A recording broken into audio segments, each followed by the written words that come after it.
సూర్యాపేట జిల్లా కోదాడ మండలం దొరకుంట నేషనల్ హైవేపై జరిగిన ప్రమాదంలో 6 ప్రాణాలు కోల్పోయారు. మరో 14 మంది తీవ్రంగా గాయపడటంతో చికిత్స కోసం విజయవాడకు తరలించారు. ప్రమాద స్థలాన్ని ఎస్పీ నరసింహ, కలెక్టర్ తేజస్ పరిశీలించి గాయపడిన వారికి మెరుగైన వైద్యం అందించాలని అధికారులను ఆదేశించారు.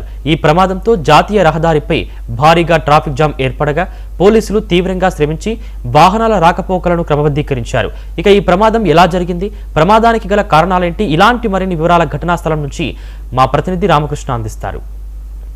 సూర్యాపేట జిల్లా దూరకొండ వద్ద జాతీయ రహదారి 60పై ఈ రోజు తెల్లవారుజామున ఘోర రోడ్డు ప్రమాదంలో 6 వ్యక్తులైతే మృతి చెందిన పరిస్థితి ఉంది. ప్రధానంగా హైదరాబాద్ నుంచి విజయవాడకు వెళ్తున్నటువంటి ప్రైవేట్ ట్రావెల్స్ బస్సు ఏదైతుందో దీన్ని ఓవర్టేక్ చేసే క్రమంలో DCM కంటైనర్ ఏదైతుందో కంటైనర్ ఓవర్టేక్ చేసే క్రమంలో పూర్తి స్థాయిలో కుడివైపున ప్రయాణిస్తున్నటువంటి వాహనం ఏదైతుందో కుడివైపు నుంచి ఓవర్టేక్ చేసే ప్రయత్నం చేయగా DCM కంటైనర్ లో ఉన్నటువంటి ఇండస్ట్రియల్ పిల్లర్స్ పూర్తిగా కూడా బస్సులోకి చొచ్చుకొని రావడంతో 6 మృతి చెందిన ఘటన ఉంది. అది 6లో 5 మహిళలు కాగా 1 మాత్రమే పురుషులు మృతి చెందిన పరిస్థితి ఉంది. మరొక 14 మందికి తీవ్రంగా గాయాలు కావడంతో వారందరినీ కూడా కోదాడ ఏరియా ప్రభుత్వ ఆసుపత్రి నుంచి చికిత్స అందిస్తుండగా అందులో దాదాపు ఒక 4కి మాత్రం పరిస్థితి విషమంగా ఉండడంతో వారందరినీ కూడా ప్రస్తుతం విజయవాడ ఆసుపత్రికి తరలించిన పరిస్థితి. ప్రస్తుతం మనం విజువల్స్ లో చూడొచ్చు, బస్సు పూర్తిగా కూడా నుజ్జు కావడంతో పాటు కుడివైపు భాగం ఏమాత్రం కూడా గుర్తుపట్టడానికి కూడా వీల్లేని విధంగా పూర్తి స్థాయిలో డ్యామేజ్ అయిన పరిస్థితి కూడా కనిపిస్తుంది. అయితే ఆ బస్సులో చిక్కుకున్న వారిని బయటికి తీయడానికి పోలీసులు మాత్రం తీవ్రంగా శ్రమించాల్సి వచ్చింది. ఉదయం జరిగినటువంటి ఘటన నేపథ్యంలో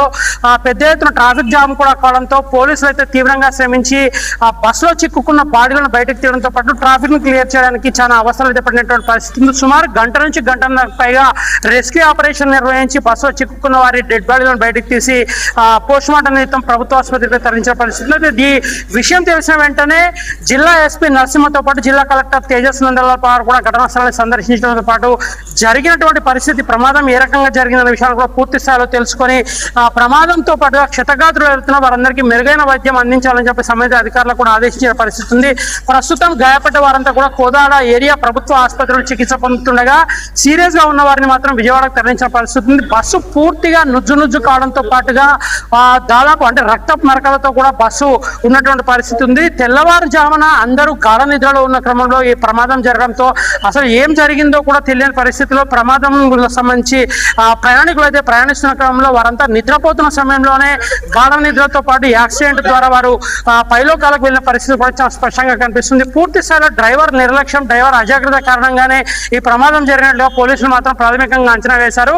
అయితే జాతీయ రహదారి 65పై ప్రమాదాలు జరిగే ప్రాంతాలను గుర్తించి ఎప్పటికప్పుడు పోలీసులు చర్యలు తీసుకుంటున్నా కూడా ఈ ప్రాంతం అంటే కోదాడకు అతి సమీపంలో ఉన్నటువంటి దూరకుంట గ్రామం ఇటు విజయవాడకు దగ్గరగా ఉన్న పరిస్థితుల నేపథ్యంలో ప్రమాదం జరిగిన వెంటనే పోలీసులు వెంటనే రెస్పాండ్ అయ్యి ఇక్కడికి రావడంతో పాటుగా పూర్తి స్థాయిలో ఇక్కడ ఉన్నటువంటి బాడీలను బయటకు తీయడం, క్షతగాత్రులను ఆసుపత్రికి తరలించడంతో పాటు ట్రాఫిక్ జామ్ ను క్లియర్ చేసే విధంగా జాతీయ రహదారి 65పై ఉన్నటువంటి బస్సును, అదేవిధంగా బస్సును ఢీకొట్టినటువంటి వాహనం ఏదైతుందో కంటైనర్ ఏదైతుందో ఆ కంటైనర్ ను కూడా పక్కకు తొలగించి ట్రాఫిక్ ను క్లియర్ చేసిన పరిస్థితి. బస్సు పూర్తి స్థాయిలో డ్యామేజ్ కావడంతో పాటుగా కూడా ట్రాఫిక్ ను క్లియర్ చేయడానికి పోలీసులు ఎంతో శ్రమించాల్సిన పరిస్థితి చాలా స్పష్టంగా విజువల్స్ లో కనిపిస్తున్న పరిస్థితి మనకు ఉంది.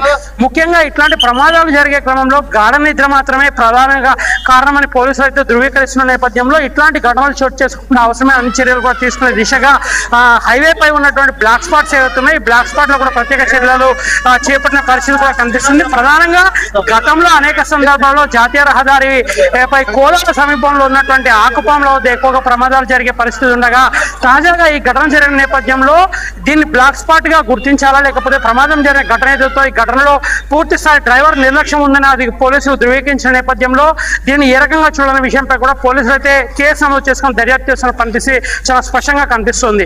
ఇది కోదాడ సమీపంలో ఉన్న దూరకుంట వద్ద జరిగినటువంటి రోడ్డు ప్రమాదానికి సంబంధించిన తాజా అప్డేట్స్.